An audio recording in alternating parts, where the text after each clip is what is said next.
Alright, I figure it's time to do a updated video on the 86. Haven't done one, or haven't done much to it shortly, because it's been hot as hell. Got the rear suspension down a little bit where I want it with the 26-inch tires. For all the people that are going to hate it, I got the 5.3 that's in here. Mounted in there, ready to go. The transmission's got to go in next. I will say it does fit like a glove. Me and my wife started working on it tonight. We ended up getting the door panels in the car.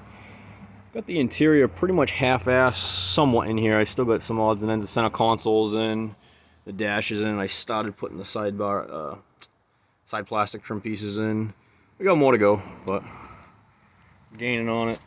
Got the 26s on it with the 410 gears, so we can spin this thing up there, because this 5.3 is gonna have to be revved if it's gonna make any steam. And got the hatch painted, so coming along little bit by little bit. I'll probably have another video out after this weekend because we're racing Saturday, and then we're gonna get ready for Yellow Bullet.